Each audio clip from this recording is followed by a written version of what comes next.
बड़ोले। क्या बताना चाहोगे आगामी 2024 में विधानसभा के चुनाव है, विधानसभा का चुनाव क्यों लड़ना चाहते हो? विधानसभा चुनाव लड़ने का मीनिंग यही है कि फिलहाल रोजगार नहीं है, रहेगा तो हम खाने पीने की चीज़ें से लेकर खेती, व्यापार और महिला संरक्षण कर सकते हैं। लेकिन अगर आपके पास रोजगार नहीं रहा तो हम कैसा है, लोगों के पीछे दौड़ने का काम करते हैं कि बाबा कहीं से तो भी रोजगार दिया जाएगा करके। इसमें अभी गवर्नमेंट ने चालू किया कि बाबा लाडली बहन योजना चालू करना चाहिए करके। लाडली बहन योजना में 1,500 रुपये की वो क्या होता है, बहुत से गरीब लोगों को इनकम दे रहे हैं। लेकिन आपका चावल का रेट देखो तो बढ़ गया है, बैंगन का रेट देखो तो बढ़ गया है, तेल का रेट देखो बढ़ गया है, टमाटर का रेट देखो 200 रुपये तक किलो हो रहा है, प्याज का रेट 200 रुपये तक किलो हो रहा है। तो इससे क्या हो रहा है, वो लॉस में जा रहा है, कोई फायदे में नहीं जा रहा है। और ओवरऑल देखा जाएगा तो पहले 2013 तक देश के ऊपर 55 लाख करोड़ रुपए का कर्जा था। लेकिन अभी के ज़माने में देखा जाएगा तो 180,000 लाख करोड़ रुपए का कर्जा है। फिर 180,000 लाख करोड़ 55,000 करोड़ का कितना डिफरेंस आता है? कम से कम 130 करोड़। तो 130 करोड़ में ऐसा कौन से गवर्नमेंट ने अच्छा काम किया है कि एक आध काम बता दे, वरना काम बता दे। अगर अच्छा काम होगा तो हम भी उनके पीछे दौड़ेंगे कि नहीं बाबा आपका ये काम अच्छा है। लेकिन ऐसा कोई काम तो हमें दिख नहीं रहे हैं। और लोक संख्या बढ़ रही है, उसके हिसाब से एज जनरेशन बढ़ रहा है, उसके हिसाब से जो रोज़गार चाहिए वो रोज़गार मिल नहीं रहा है।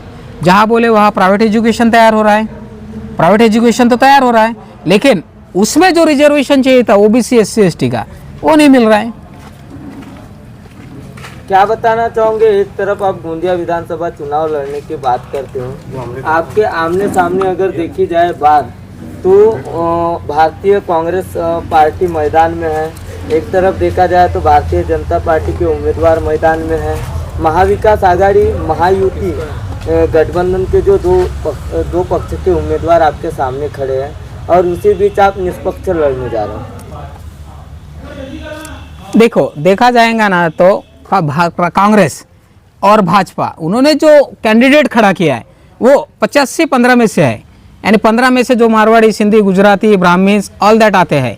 लेकिन 85% में से OBC SC ST VJ NT ये सब लोग आते हैं। इनमें से किसी को उन्होंने तो खड़ा नहीं किया ना आज तक। और ओपन की जगह है, ओपन की जगह में कभी SC कैंडिडेट को कभी खड़ा किया है कि उन्होंने कि विधानसभा में। और ये क्या कर रहे हैं कि अभी प्राइवेटाइजेशन कर रहे हैं, हर एक सेक्टर, गवर्नमेंट के जो सेक्टर है, भेल है, रेलवे है, वाटर है, जल कैनाल है, वो सब बेचते जा रहे हैं। पूरा प्राइवेटाइजेशन हो गया है। और कैसा होता है, कोई भी चीज़ें धीरे धीरे समझ में आ जाती है। जैसे उदाहरण पे देखा जाएगा तो अभी बिजली, पहले के ज़माने में बिजली 200 रुपये में पूरा महीना भर की आती थी, अभी 1200 रुपये लगते हैं मिनिमम काय के लिए, बिजली का बिल देने के लिए। तो ये 200 और 1200 में बहुत डिफरेंस है ना सर। और वो डिफरेंस चेंज करने के लिए हमको रोजगार चाहिए, पैसा चाहिए, तब हम उसका बिल पे कर पाएंगे ना।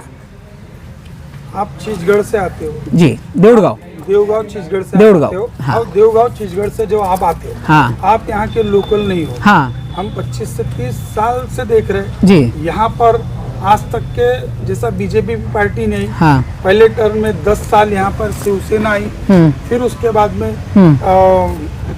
गोपाल दास जी अग्रवाल जी, पंजा निशान 3 बार चुन के आए जी, फिर अपक्ष बोल करके, जैसे बीजेपी में ही रहने के बाद में यहाँ के करंट वाले आमदार जो कि चाबी संगठन उन्होंने बनाए और वो चाबी संगठन के मार्फत जैसे कि निर्दलीय चुन के जी, पहली बारी वो निर्दलीय चुन के जी, फिर अभी वो बीजेपी में चले गए जी, बीजेपी और यहाँ कांग्रेस मुख्य यही दो पार्टी है। जी, जिस प्रकार से आप बता रहे हो जी, 50 से 15 का जो रेशो बता रहे हो आप, हाँ, तो 85% जो है उन लोगों को आप क्या कन्विंस कर लोगे?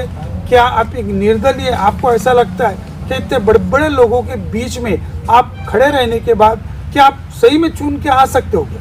हाँ, तो उसके लिए सबसे बड़ा मुद्दा है रोजगार। आपने बोले इतने बराबर कि इतने सालों से बीजेपी है, कांग्रेस है, शिवसेना है, राष्ट्रवादी है, लेकिन किसी ने रोजगार के बारे में सोचा नहीं है कि यहाँ पे बड़ा सेक्टर आए।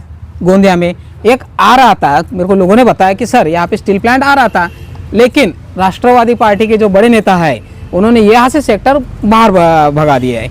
जैसे भंडारा जाके देखो वहाँ पे है, भिलाई जाके देखो वहाँ पे है, उनका डेवलपमेंट देखो और हमारा डेवलपमेंट देखो, आपने गोंदिया विधानसभा पूरा जी। घूम लिए, आपका ऐसा कहना है कि मैंने पूरा विधानसभा ग्रामीण घूम लिया। जी। तो यहाँ ऐसा क्या आपको रोजगार ऐसा उपलब्ध कराना चाहिए ऐसा लगता है?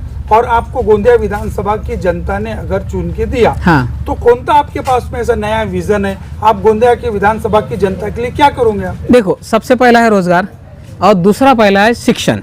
शिक्षण में कैसा होता है, जितने भी शाला प्राइवेट है की है उन्होंने उसको लेवल में लाना है। जो जिला परिषद शाला है उसका जो बैकअप है, उसमें जो कंप्यूटर लगता है, जो दवा ये लगती है, किताबें लगती है, वो बुक्स लगते हैं, बच्चों के कपड़े लगते हैं, उसके ऊपर हमने थोड़ा कंसंट्रेशन करना किसी चाहिए। पार्टी से पहले आप जुड़े हुए हो? हाँ, कौन सी पार्टी से? सर्वधर्म समाज पार्टी से। क्या उसके कितने यहाँ पर वोटर्स होंगे, यानी गोंदिया विधानसभा क्षेत्र में? एक भी नहीं है, क्योंकि वो नागपुर से बिलोंग करती थी। अच्छा, आप 2019 में लोकसभा चुनाव भी लड़े, हाँ। आपकी भी जानकारी आ रही है। जी।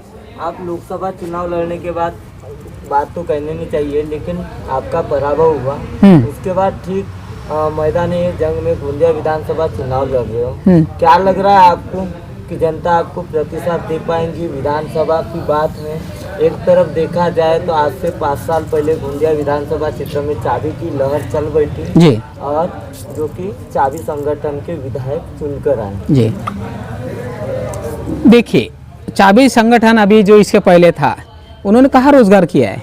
अभी आप परसवाड़ा में जाके देखिए, वहाँ पे 10-12 एकड़ की ज़मीन है, किसी तो भी कांग्रेस चाबी के नेता ने पकड़ के रखी है, उसमें से उन्होंने बिल्डिंग बनाए हैं। तो वो जो सेक्टर है वो गवर्नमेंट में भी लाना चाहिए था, यानी अपने लोगों को रोजगार देना चाहिए था, अपने एरिया के लोगों को। तो वो हम भावा, भतीजा, बहन, उनके नाम से अगर आप रोजगार कर रहे हो तैयार, और पब्लिक को आप कुछ भी नहीं दे रहे हो, दिस इज मारवाड़ीकरण। दूसरी बात बोला जाएगा तो खेती के जो चावल है, किसान लोग रहते हैं, 100 में से 90% लोगों के पास किसानी है। उनका धान का रेट तो नहीं बढ़ रहा है ना, बाकी तो हर चीज़ें बढ़ रही है। बैगन बढ़ रहा है, आलू बढ़ रहा है, रायता बढ़ रहा है, चावल बढ़ रहा है, लेकिन धान का रेट तो अभी भी 20 से 23 रुपये किलो है। अगर 20 से 23 रुपये किलो होंगे तो आप अपना डेवलपमेंट कैसे करोगे? इसके सिवा भी जो रोजगार चाहिए वो रोजगार भी नहीं है उन किसी के पास कि नहीं बाबा खेती किसानी छोड़ के अपन बाकी बाहर का रोजगार करेंगे। वो जब तक रोजगार की सुविधा उपलब्ध नहीं होती तब तक कुछ नहीं होता। दूसरी बात है एजुकेशन, बच्चों को पढ़ाई के लिए पैसा लगता है, कहाँ से लाएंगे पैसा?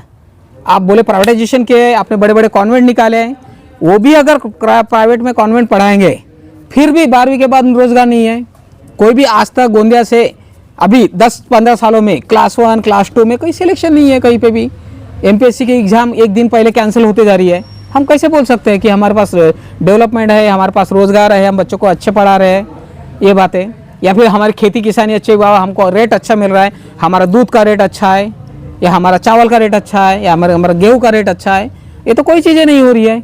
आप क्या कर रहे हैं, वो किसान में जो माफ़ी दे दी जाती है बिल की कि बाबा नहीं ठीक है हम तुम्हारा कर्जा माफ़ कर देंगे, उससे तो पूरा नहीं होगा ना, क्योंकि किसान है सब जन। आपका कहना ऐसा आ रहा है कि सरकार का ध्यान किसानों की तरफ नहीं, प्राइवेटाइजेशन की तरफ है, पूरा सरकार की तरफ तो एक भी नहीं है। जब आप सरकार के ऊपर इतना बड़ा आरोप लगा रहे हो तो आपका कहना ऐसा आ रहा है कि पूरा बेच के रख दी? हाँ, एक भी सेक्टर नहीं बचा है अभी। क्या ऐसा तो नहीं कि ये जो प्रेस कॉन्फ्रेंस आपने लिए, प्रेस कॉन्फ्रेंस के मार्फत आप अपना एक वजन बढ़ाओगे और किसी का कोई प्रेशर आया आपको और आप बैठ जाओगे? ये प्रेस कॉन्फ्रेंस आप अपनी पब्लिसिटी के लिए कर रहे हो और किसी का अगर फोन आया आपको तो आप बैठ जाओगे? नहीं। ऐसे बैठ जाओगे कि सही में आपको चुनाव लड़ना ही है? या देखिए, मैं इलेक्शन में बैठने के लिए नहीं खड़ा हो रहा हूँ, मैं अपने लोगों के लिए, ये जो भूख के रोजगार है उसके लिए खड़ा हो रहा हूँ मैं। क्योंकि भूख आदमी को सब कुछ करने लगाती है, अच्छे काम गलत काम सब कुछ काम ये भूख कराती है। अगर पेट में जाना रहा तो हम अच्छे गाना गा सकते हैं, अगर पेट में दाना रहा तो काहे का गाना निकलेगा ही नहीं।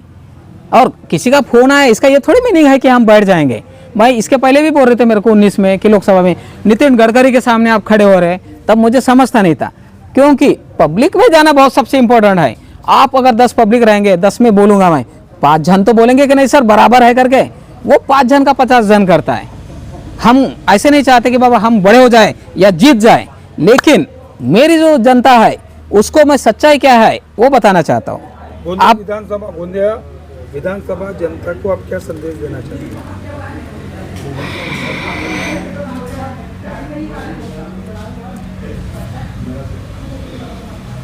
संदेश क्या संदेश यानी संदेश आपका क्या गोंदिया विनंती विधानसभा करना चाहते क्षेत्र हो? की जनता से क्या अपील करना चाहोगे? कि देखिए कोई भी पार्टी रहे 500 से 5,000 रुपये तक चिपकाती है आपको, या फिर 50,000 या फिर 5 लाख चिपकाती है। क्यों? कि बाबा गांव के जो वोट है वो हमारे पास आए और दूसरे के पास ना जाए। इसके लिए ही सभी ये करते। कोई भूख के लिए या फिर जो रोजगार के लिए जो बातें रहेंगी वो बातें कोई नहीं बोलता।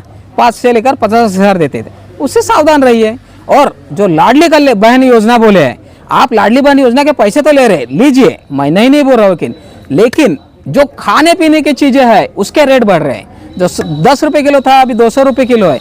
जो तेल 40 रुपये में मिलता था अभी 200 रुपये लीटर मिल रहा है। आ रहा है कि लाडली बहन योजना के पैसे महिलाओं को देना नहीं चाहिए था। गवर्नमेंट ने एक तरफ महंगाई बढ़ रही, नहीं, वो छेद में छेद डाल रहे हैं। कैसा है? 55,000 लाख करोड़ रुपए कर्जा था, अभी 180,000 लाख करोड़ का कर्जा है।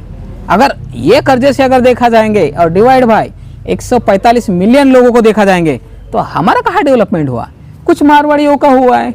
मैंने उसी दिन पढ़ा है उनका कि बाबा अडानी बड़ा हो गया, अंबानी बड़ा हो गया, मित्तल बड़ा हो गया, ये इनके सबके नाम है उसमें, जो बोल रहे कि हम 1 ट्रिलियन के ऊपर जा रहे हैं। लेकिन पब्लिक सेक्टर तो एक भी नहीं है, एक भी ओबीसी नहीं, एक भी एसटी नहीं, एक भी मराठा नहीं है और एक भी आदिवासी नहीं है। हम कैसे बोलेंगे?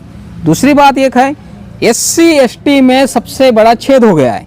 सुप्रीम कोर्ट के हिसाब से उन्होंने क्या किया है, कास्ट को सब कैटेगराइजेशन किया है। अभी की न्यूज़ थी। का निर्णय है ना, कोर्ट के हाँ, बातें आप लेकिन वो सब कैटेगराइजेशन है, मैं उसके लिए कुछ नहीं बोलूंगा। लेकिन उसके अपोज में तो कुछ बोलना चाहिए था। कांग्रेस ने बोलना चाहिए, राष्ट्रवादी ने बोलना चाहिए, बीजेपी ने बोलना चाहिए, शिवसेना बोलना चाहिए कि ये गलत है करके। क्योंकि गांव में देखा जाएगा तो एक भी जन के पास 10 लाख के ऊपर नहीं है। फिर तुम किस हिसाब से क्रिमिनल लगा रहे हो? क्रिमिनल किस हिसाब से लगा रहे हो? मतलब आप विधानसभा चुनाव यदि अगर जीतकर आते हो तो आपने जो बातें अभी कही है वो लागू करूंगा। सबसे पहला रोजगार, क्योंकि रोजगार रहा तो खेती होगी, रोजगार रहा तो किसानी होगी और रोजगार रहा तो बच्चों की पढ़ाई होगी। क्योंकि प्राइवेटाइजेशन ये बहुत बड़ा मुद्दा है, उसको हम अभी नहीं कर सकते, उसको संसद में जो कुछ है। और 2014 में जो थे हमारे बीजेपी के एजुकेशन मिनिस्टर, नाम है मुझे मालूम लेकिन मैं बताना नहीं चाहता, उन्होंने क्या किया है कि 0 से लेकर 8वीं तक पढ़ाई ही बंद कर दी है, उनकी एग्जाम भी नहीं लेना है। इसका क्या मीनिंग है? तुम तो हमारे लोगों को गधे कराने चाहते हो, यानी पीछे पीछे झंडे लेके पकड़े। क्योंकि अगर 8वीं तक एग्जाम नहीं होगा तो लड़का कहाँ होशियार होगा? वो उसको आता है, उसको समझता है, ये कैसे पता चलेगा? बच्चों को कब पता चलेगा कि भाव मेरे को कुछ समझता है करके? 8वीं तक पढ़ाई नहीं है। आज जो आपने पत्रकार परिषद रखी है, गोंदिया विधानसभा क्षेत्र से चुनाव लड़ना चाहते हो, पत्रकार परिषद रखने का उद्देश्य क्या है? उद्देश्य कुछ नहीं है, अपने पब्लिक जनता को बताना चाहते हैं कि क्या सही है और क्या गलत है। जैसे इलेक्ट्रिसिटी, जैसे चावल, जैसे रोजगार यानी खाना पीना।